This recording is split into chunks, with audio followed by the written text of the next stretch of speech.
Mesdames, Messieurs, bonjour et soyez les bienvenus sur la chaîne Lalla Mimouna. Alors aujourd'hui, je voudrais faire un bref exposé sur la miniature. Alors la miniature, ce mot est souvent associé au mot enluminure.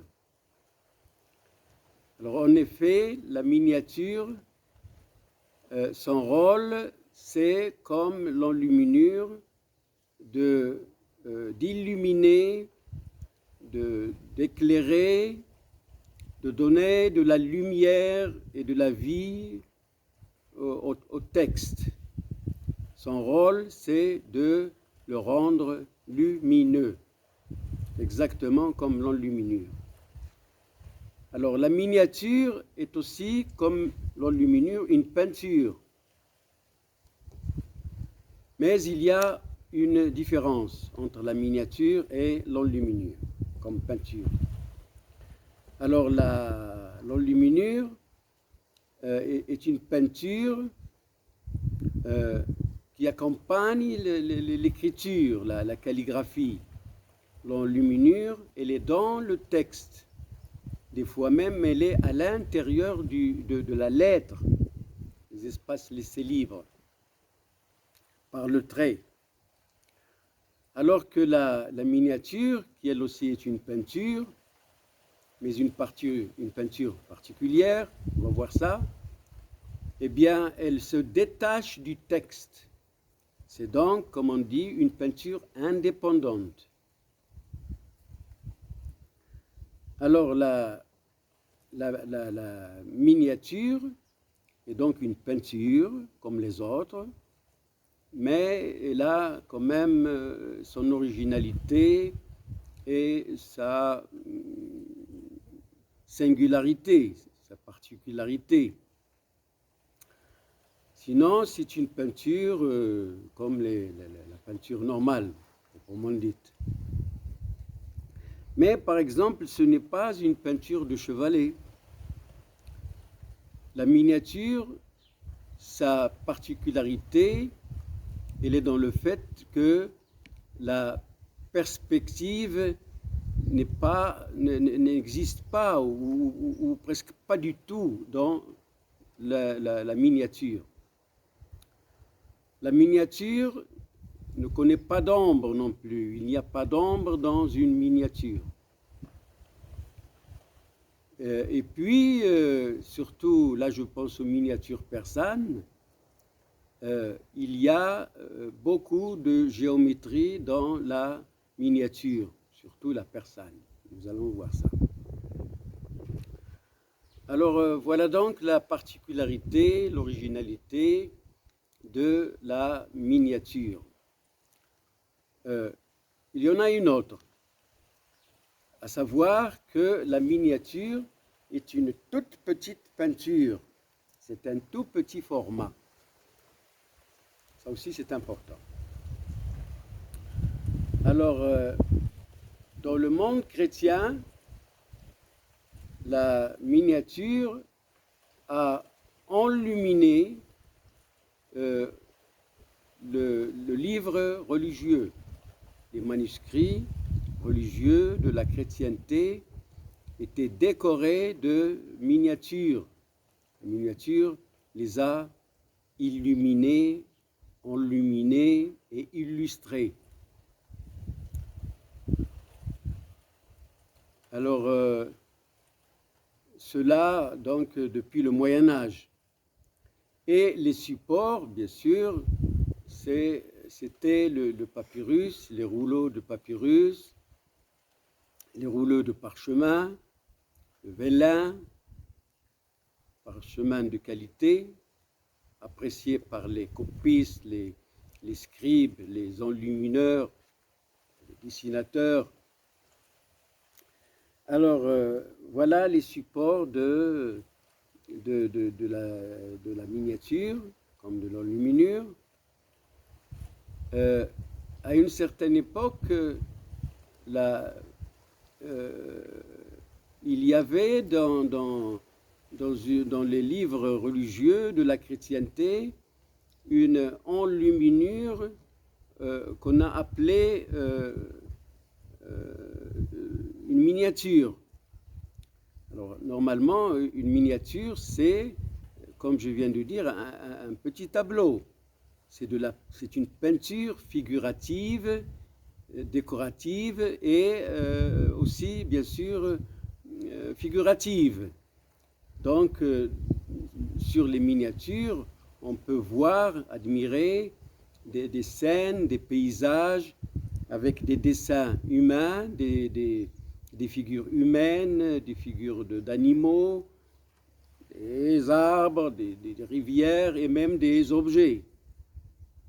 C'est donc une peinture figurative. Alors, revenant à ce que je disais là, ce sont des lettres à une certaine époque qu'on a dessinées au début des paragraphes. Seulement ces lettres étaient grandes. Les paragraphes, les textes commençaient par ces lettres qui sont grandes et ces lettres sont enluminées. Vous avez de très beaux dessins, de très belles enluminures qui serpentaient, donc c'est des dessins floraux qui serpentaient du haut vers le bas de la lettre, du bas vers le haut, de très belles couleurs, et puis des oiseaux également dans cette peinture, car c'est permis dans le monde chrétien. Et on a appelé ces lettres, qui sont à vrai dire des enluminures, on les a appelées des lettrines, mais aussi des miniatures. Mais enfin, il n'y avait pas que ça dans les livres religieux. Bien sûr que dans les livres religieux, des saintes Bibles, il y avait de grands livres, grands formats, il y avait aussi des livres miniatures. Et dans ces livres, eh bien, il y avait de vraies, pour ainsi dire, de vraies miniatures, c'est-à-dire des peintures figuratives. Alors, le monde chrétien a bien connu la miniature, et bien sûr, là, on l'a déjà vu, l'enluminure. Maintenant, je crois que c'est dans le monde chrétien que la miniature, c'est quelque part, pour moi, personnellement, je trouve qu'elle s'est très bien développée. Elle a connu un épanouissement, une évolution dans le monde chrétien. Alors, c'est donc vers le XVIe siècle, début du XVIIe siècle, je pense que la miniature est devenue vraiment indépendante du texte. Elle a même quitté le livre. Donc, elle est allée vers l'artisanat, mais l'artisanat de luxe. Et donc, des objets de luxe, comme par exemple des tabatières, des bagues, des pendentifs, des bracelets, sont décorés de très très belles miniatures. Les miniatures étaient encastrées dans les objets comme décoration. Et c'est là quand même une évolution importante. Alors, les supports étaient nombreux. Le bois, le métal et bien d'autres.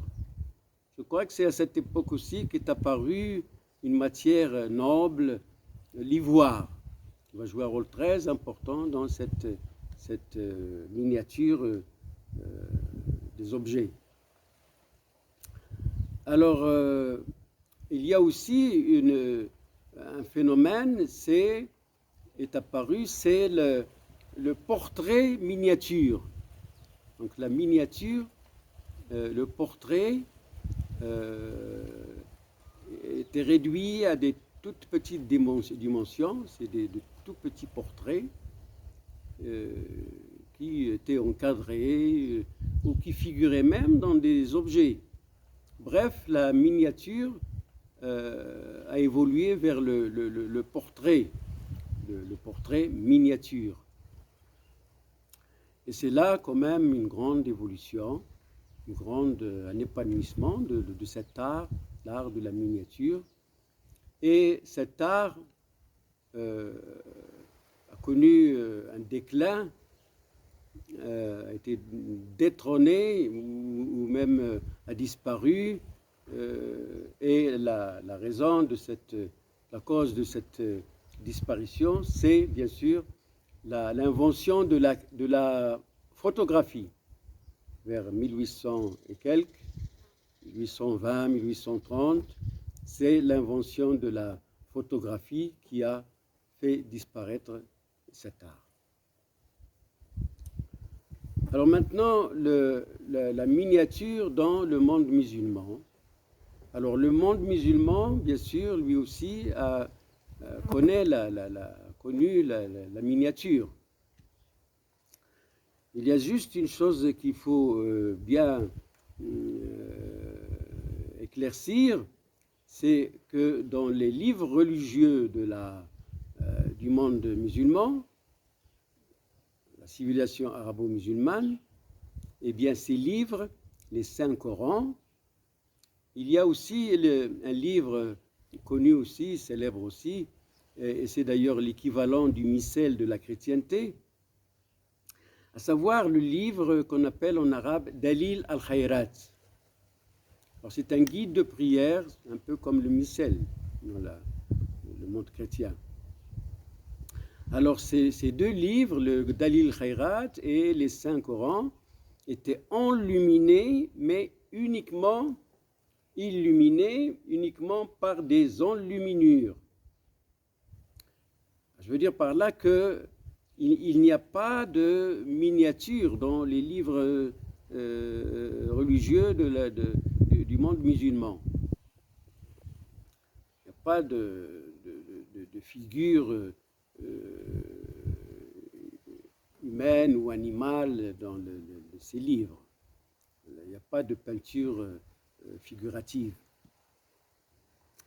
Alors là où le monde musulman a bien connu la miniature, alors d'abord son apparition, les experts nous disent que l'apparition de la miniature dans l'art islamique, elle remonte au Xe siècle. Et on la doit, les premières miniatures, on les doit à un astronome musulman, un certain Abd-ar-Rahman as-Sofi, qui est connu, célèbre pour son traité des étoiles fixes. Alors son œuvre, son manuscrit a été illuminé, enluminé, illustré par des miniatures, qui sont donc pour les experts, paraît-il, les premières. Maintenant, la miniature va se développer. Alors, dans le monde musulman, surtout, je pense, en Andalousie, en Égypte et en Irak. Alors, maintenant, il faut bien sûr dire quelques mots sur les célèbres miniatures persanes. Alors, elles sont très très belles, une grande beauté, elles sont vraiment sublimes, et c'est là où il y a beaucoup de géométrie. Alors, les miniatures persanes, je crois que c'est au XIIe siècle qu'elles aussi, ils vont connaître une certaine évolution, un épanouissement, un progrès, un développement. Alors, les conquérants mongols sont arrivés en Iran, en Perse, au XIIe siècle. Et bien des artisans et des artistes chinois avaient fait le voyage avec eux vers l'Iran, vers la Perse. Et ces artistes ont influencé l'art de la miniature persane. Il y a donc, depuis le XIIe siècle, une influence chinoise dans cet art, qui est l'art de la miniature. Alors, voilà pour en ce qui concerne la miniature persane. Maintenant, je voudrais dire quelques mots sur, je crois, la miniature la plus belle, qui est devenue universelle dans le monde musulman, l'art islamique. Alors, ce sont les miniatures de l'œuvre de Ibn al-Muqla, Kalila wa Dimna. Alors, c'est toute une histoire, cette histoire, si j'ose dire. Alors, elle a commencé en Inde, et c'est au IIIe siècle qu'un hindou, un brahman, a eu cette formidable inspiration, c'est celle d'imaginer des fables animalières et qui étaient destinées à l'éducation des princes du royaume auquel il appartenait. Il s'agissait de bien éduquer les princes de façon qu'ils aient une bonne morale, pour qu'ils puissent faire une bonne politique et avoir de la justice dans leur vie, bref, le but de l'œuvre de ce brahman était un but éducatif. Alors les experts, les érudits du monde occidental, les lettrés de l'Occident, pour eux, ce brahman, ils l'ont comparé, pour eux, c'est Ésope de l'Inde. Alors maintenant, un mot sur Ésope, puisque j'en parle. Eh bien, c'est un grec qui a vécu au 7e siècle avant Jésus-Christ et qui nous a légué une œuvre extraordinaire, les fables d'Ésope. Alors, encore une fois, pour les érudits occidentaux, Ésope est le père de la fable. Alors, revenons à l'œuvre de l'hindou, du brahman. Alors, au 8e siècle, et cette fois-ci après Jésus-Christ, cette œuvre a été traduite par Ibn al-Muqaffa. Il a donc fait un très beau travail, à savoir traduire cette œuvre extraordinaire, et puis qui est universelle. Et grâce à la traduction de Ibn al-Muqaffa, elle est arrivée en Occident, en Europe, et je vous parlais d'Ésope. Je crois que j'ai parlé aussi de Johannes Gutenberg, qui a... alors, oui, Johannes Gutenberg, c'est l'inventeur de l'imprimerie qui va faire disparaître cet art extraordinaire, c'est-à-dire celui de la miniature et de l'enluminure. Et Johannes Gutenberg était un Allemand originaire de Mayence, et voilà que j'en parle pour dire ce que j'ai dit à propos de la disparition de cet art merveilleux qu'est l'enluminure et la miniature, mais c'est aussi pour un peu parler de Goethe, son concitoyen. Alors Goethe était allemand aussi, bien sûr, c'est clair, et Goethe s'est inspiré de Kalila wa Dimna.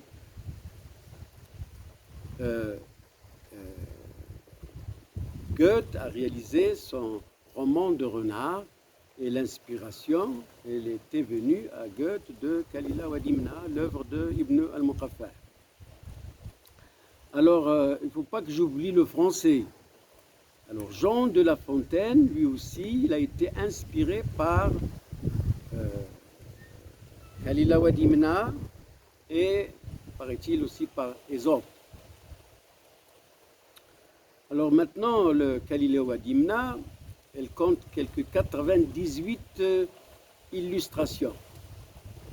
Et je dois dire que c'est au XIIIe siècle que l'œuvre de Ibn al-Muqaffa a été illustrée, enluminée par les 98 miniatures ou illustrations, qui sont devenues, encore une fois, universelles, de toute beauté. Alors, 90 premières, on les a réalisées, je crois que c'était au XIIIe siècle, que l'œuvre a été enluminée, illustrée par ces miniatures, et les 8 autres, c'est vers le XVIIe siècle qu'on les a réalisées. Alors voilà donc les plus belles miniatures de la civilisation arabo-musulmane, ce sont celles de Khalila wa Dimna. Alors, pourquoi ne pas dire un mot aussi, bien sûr, sur une œuvre qui est d'origine hindoue, elle aussi, et elle est d'abord arrivée en perse et plus tard traduite en arabe, une œuvre littéraire qui elle aussi est devenue célèbre, fondatrice de la littérature arabo-musulmane, comme d'ailleurs Khalila wa Dimna. Et là, je vous parle des 1001 nuits. Et le livre, lui aussi, a été enluminé. Il existe des 1001 nuits, des livres qui sont très bien enluminés. Alors voilà ce que j'ai à dire sur cet art extraordinaire qui a fini par disparaître suite à l'invention, encore une fois, de l'imprimerie. Voilà, je pense avoir dit ce que j'ai à dire. Je vous remercie beaucoup de votre attention et je vous dis à bientôt pour peut-être parler d'autres choses. Merci beaucoup.